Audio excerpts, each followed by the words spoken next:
अच्छा, जरा सोचिए। हम आज एक ऐसे रहस्य से पर्दा उठाने वाले हैं जो बिल्कुल हमारी आंखों के सामने है, लेकिन किसी ने उस पर ध्यान ही नहीं दिया।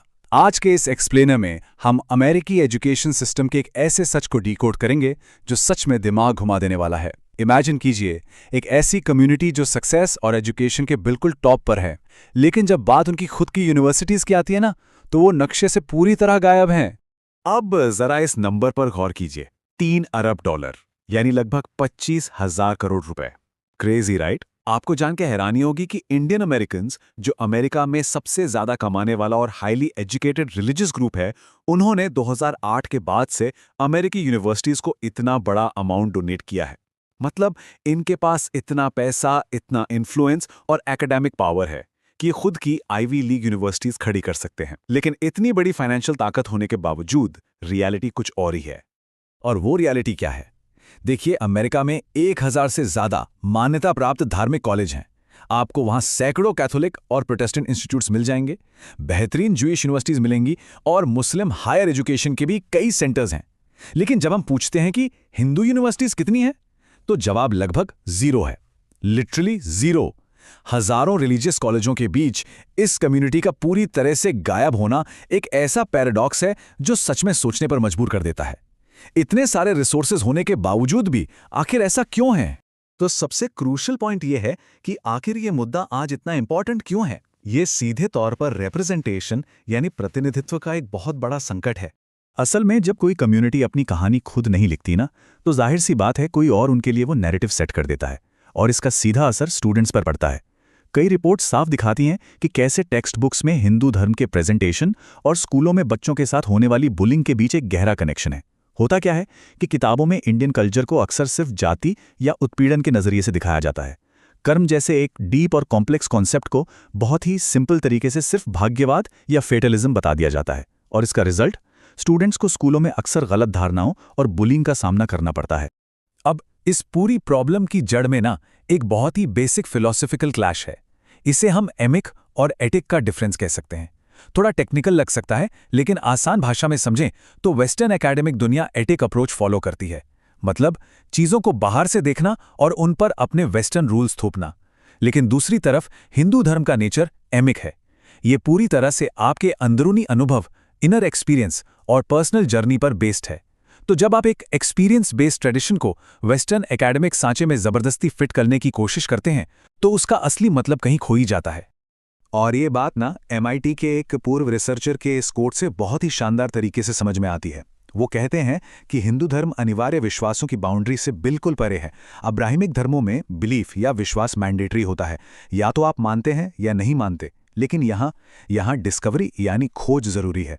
ये बिल्कुल शोडिंगर की बिल्ली वाले एक्सपेरिमेंट जैसा है, जो एक ही समय में कई अवस्थाओं में मौजूद रह सकता है और तभी एक फॉर्म लेता है जब आप तय करते हैं कि उसे कैसे ऑब्जर्व करना है।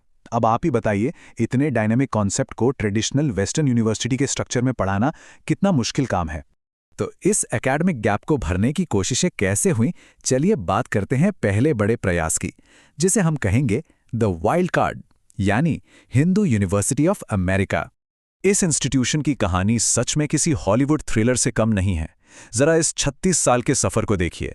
1989 में जब ये फाउंड हुआ तो इंटेंशंस बहुत क्लियर थे, लेकिन प्रोग्रेस इतनी स्लो थी कि 2004 तक सिर्फ 2 ही स्टूडेंट्स ग्रेजुएट हो पाए।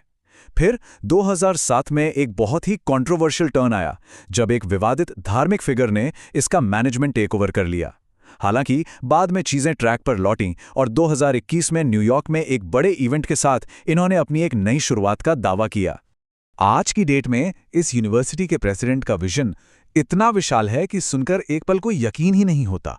इनका 5 साल का रोड मैप है 25,000 स्टूडेंट्स को एनरोल करना, 200 से ज्यादा फैकल्टी मेंबर्स हायर करना, 500 से ज्यादा कोर्सेज ऑफर करना, और हाँ, सिर्फ फिलॉसफी ही नहीं बल्कि बाकायदा मेडिकल और लॉ स्कूल्स भी खोलना। ये एक ऐसा ग्रैंड विजन है जो लिटरली किसी भी टॉप यूनिवर्सिटी को टक्कर दे सकता है। पेपर पर तो यह प्लान बिल्कुल माइंड ब्लोइंग लगता है। लेकिन यहीं पर आता है कहानी का सबसे बड़ा ट्विस्ट।